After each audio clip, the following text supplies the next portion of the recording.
Hello, everybody. This is Zach Said It Again. I'm your host, Zach Cooley, and it's an honor for me to be here with the Chief Deputy of the Wythe County Sheriff's Office, soon to be Sheriff. He will be the Interim Sheriff beginning August 1st, and he will run in a special election in November to officially claim the title of Sheriff of Wythe County.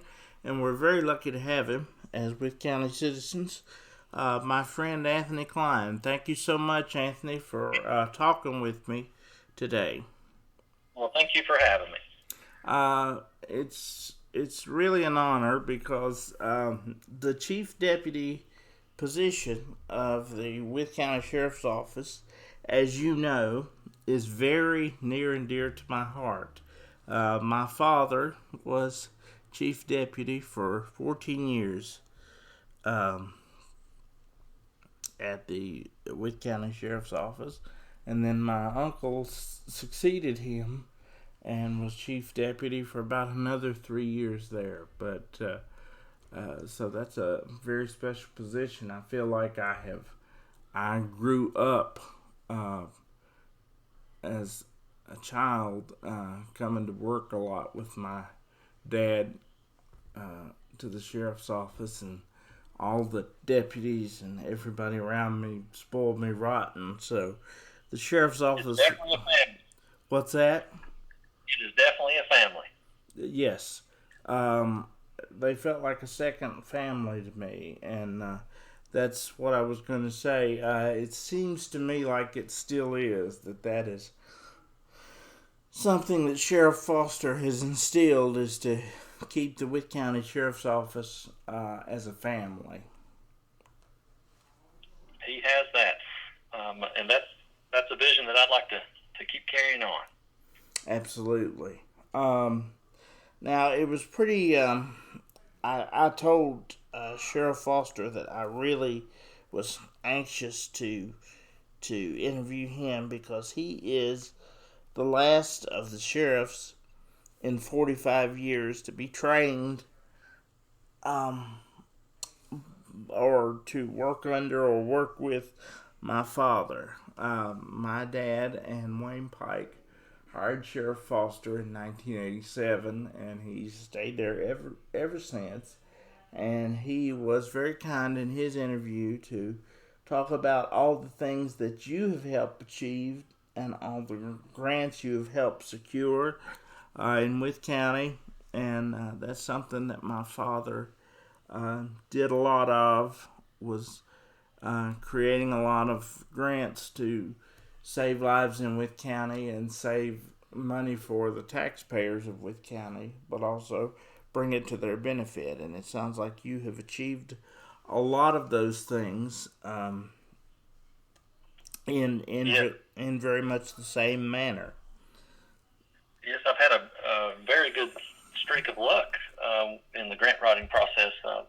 I've been able to secure right at $1.5 million in the past 10 years.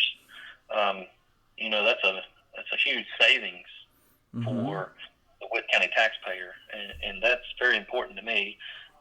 I don't like paying taxes, just like most people don't. Exactly. The last thing I want to see is our taxes have to increase because it just makes it harder on the families that live here. So if there's a way I can go out and bring grant dollars back to the Wythe County Sheriff's Office and help the taxpayers here in Wythe County, I'm going to do everything in my power to do just that.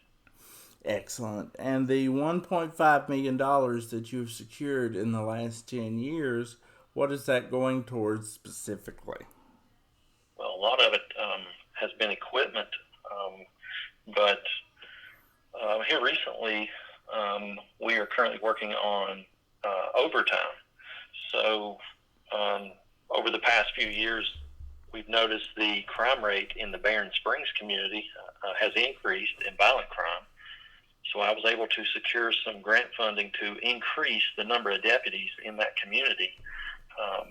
And it's really made an impact on the crime rate in that area. So having great success with that, I decided to apply for another grant. It's called Operation Ceasefire.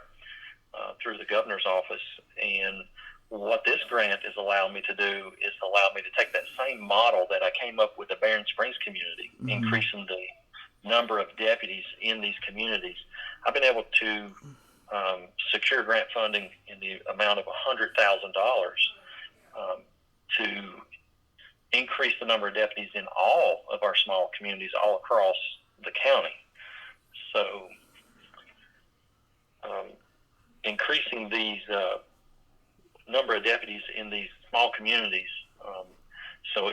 What happens is if I see the crime rate going up in one of these communities, such as Speedwell or Max Meadows, I can actually schedule deputies who are off duty to actually come to work, and I put at least 3 or 4 in that community, and they try to address the high crime or whatever the problem that we have reported in that community, so they can address the problem.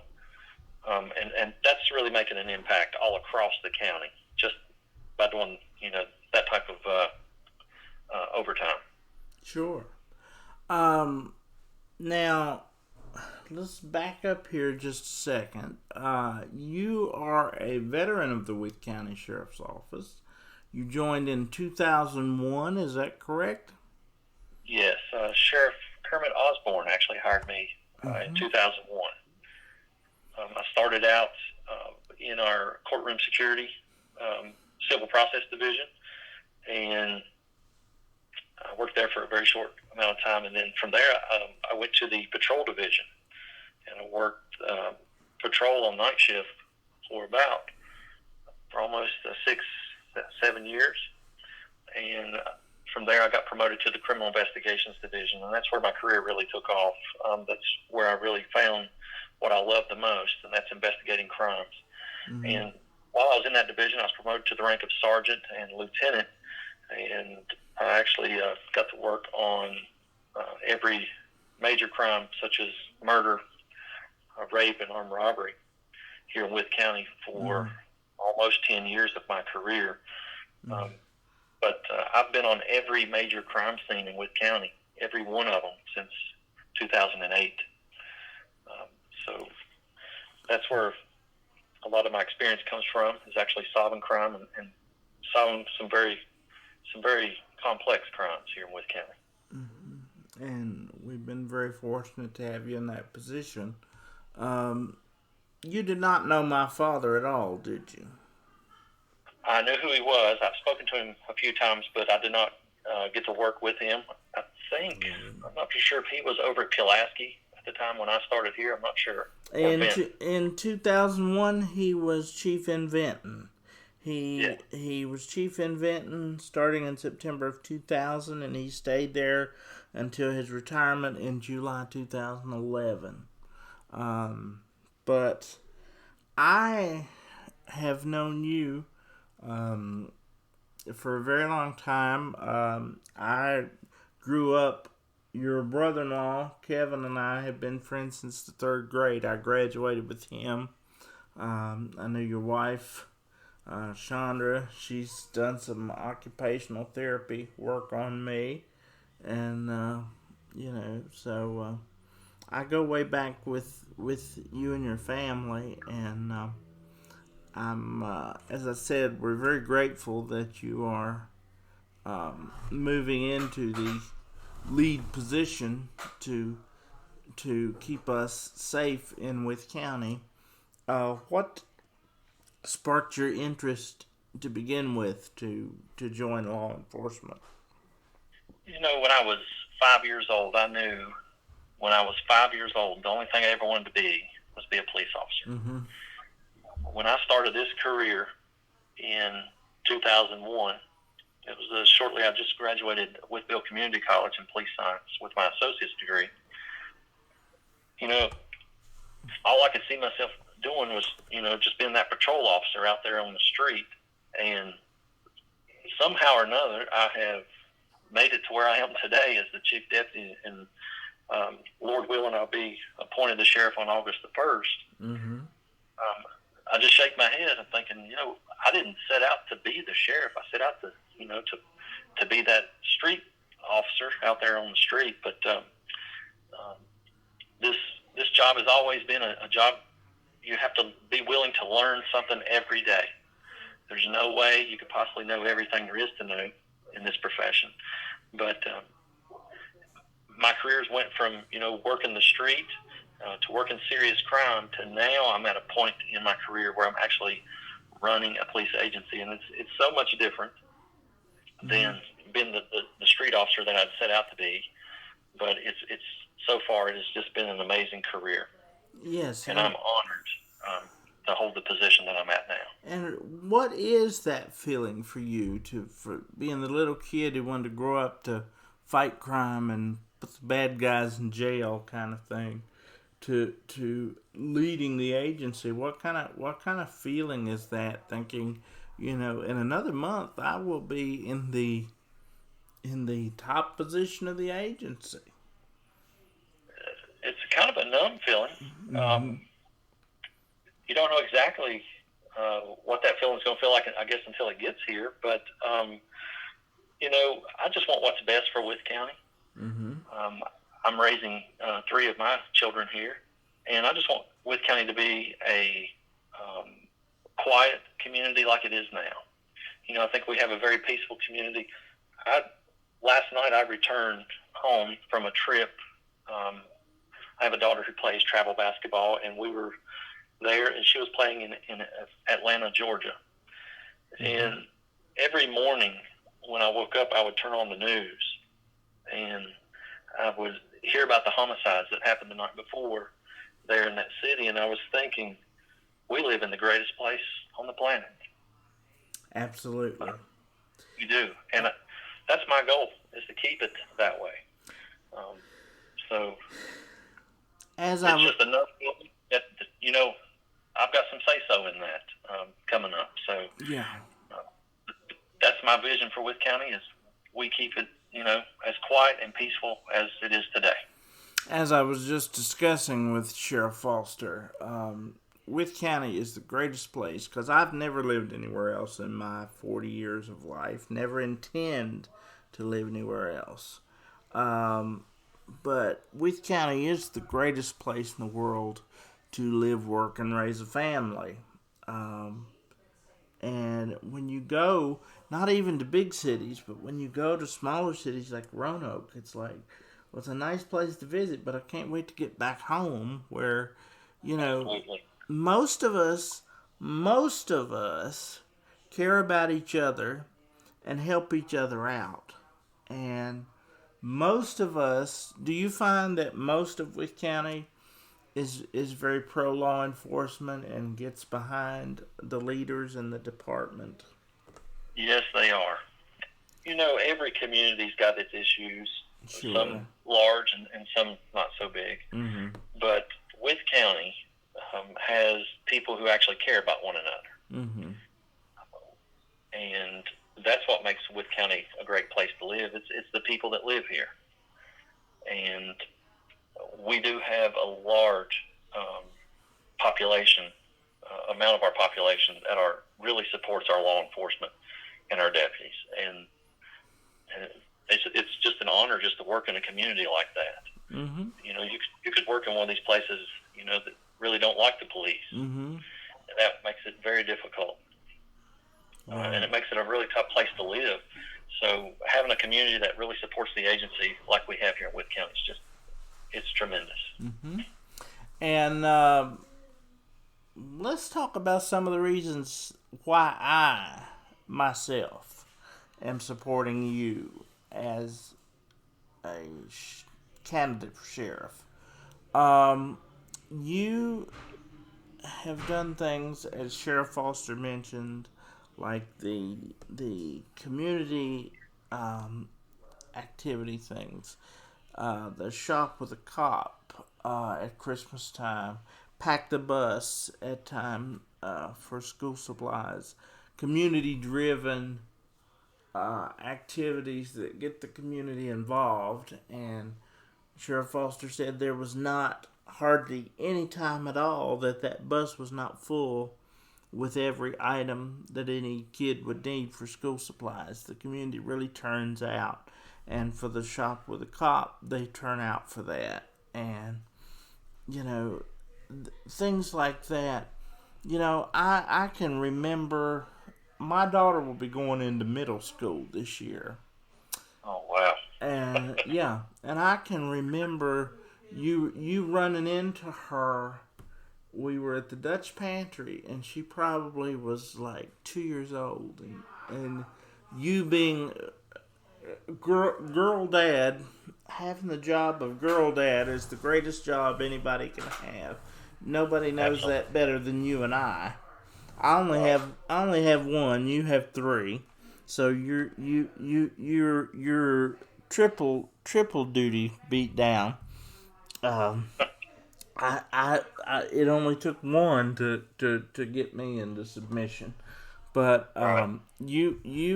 Bella wasn't more than 2 years old, and you would kneel down to her level, and you would say, Bella, have you been wearing your belt and your safety seat? And she'd say, yes, I have. Yes, sir, I sure have. And you said, well, okay, if you promise you have, I'm going to give you this free ice cream. And she would go get her free ice cream, and she was so proud, and she would tell everybody, Anthony gave me a free ice cream because I was wearing my safety belt. And then every time she would get in the car, got to put my safety belt on so I can get another free ice cream from Anthony, you know. And those are things that I've never forgotten. And then she gets to be in third grade, and you're her basketball coach. So you and Bella have been buddies since the beginning. It's been a And while. yeah, That's why I was surprised when you said she was going to middle school. yeah. But to know if you, and you know exactly what I'm talking about, because everybody knows that I'm disabled and I'm wheelchair bound. That has nothing to do with, hopefully, the quality of parent that I am, but being a devoted father of one child. You know, I have one. That's it. That's all I got. And I want to make sure that she has the protection that I want to make sure that every eye in the county is on her and looking after her, because that's my baby.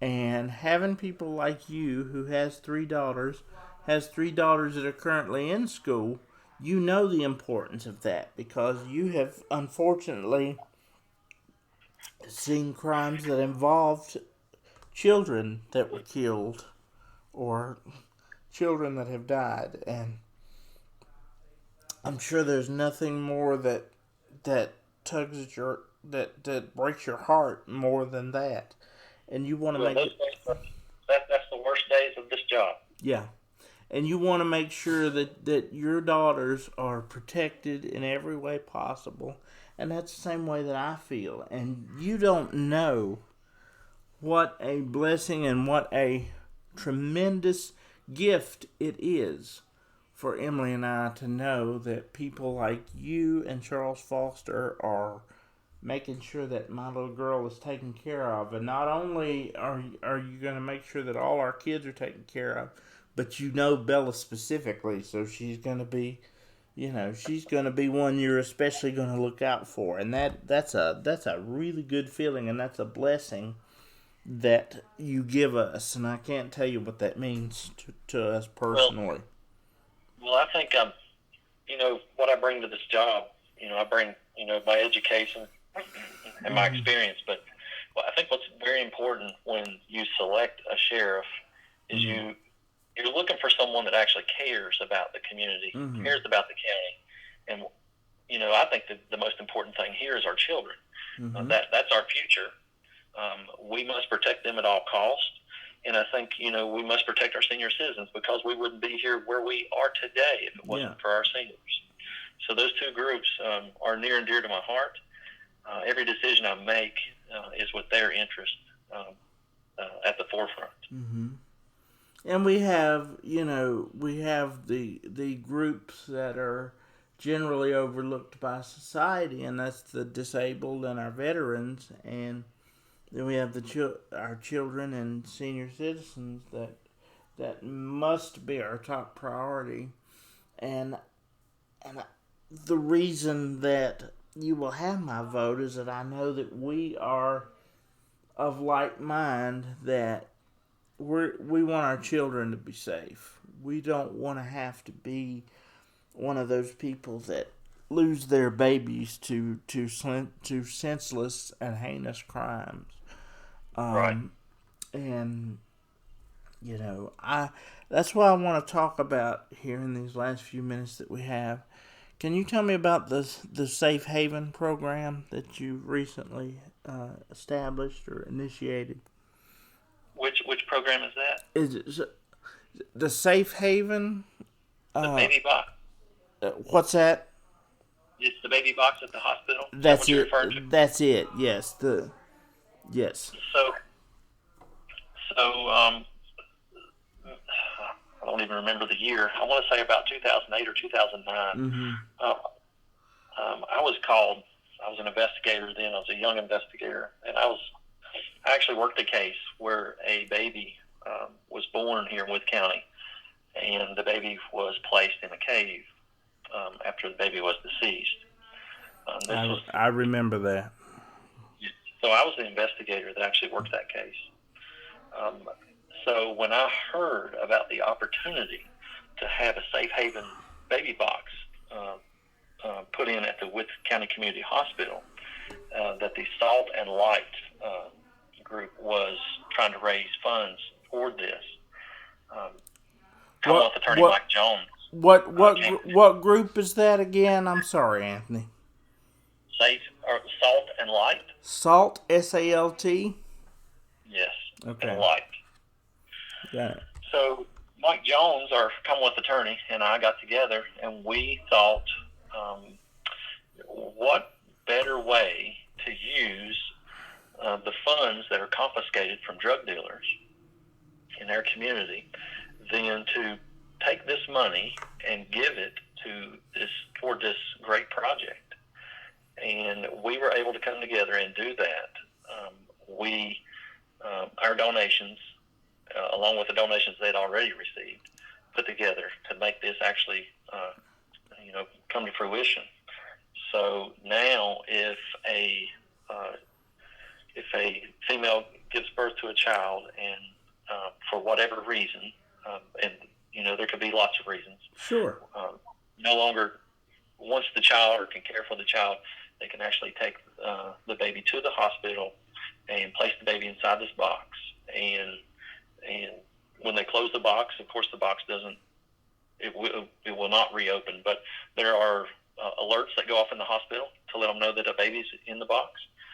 And that way this child is safe, and we don't end up with another one of those cases like I worked many years ago. Right. And it is not an easy thing to talk about. It wasn't an easy thing to ask you about being a father. But it's something that, unfortunately, we must talk about, because if we're going to keep our children safe, we need to know what our children are being subjected to and what measures we can go to protect them. So, right. In addition to the baby box, what other safety programs, and perhaps this can go into your future initiatives as sheriff, what other safety programs and outreach programs for our children do you have or have you initiated? Because I know there are a lot of them. There is. I know school's getting ready to go back in the session, but in the summertime, I really love to do the sweet treats for safe seats, what you were talking about earlier with Bella. Just to have some coupons for free ice cream to give to kids that you catch wearing their seatbelt or getting in their car seat. It's a reminder to them. You know what? If I really want to get this ice cream, or if I get to see one of the deputies and they see me in my car seat with a seatbelt buckle, I'm going to get free ice cream. It's so much to that kid. That's all they're thinking about. I've got to wear that seatbelt, and it may save a child's life. Over my 24 years I've been a deputy in this county, unfortunately, I've worked several child traffic fatalities. And I remember some of those. I remember, one was 2 years old, and I remember another young lady. She was only 8 years old, and having working accident scenes like that. That's where I get my ideas from. How can I prevent that from happening to another family? And something as simple as giving a kid a coupon for an ice cream, just that changes that kid's life for that day, but it also changes ours because we don't have to work that accident with those really bad instances like what I spoke about. But I'm going to continue doing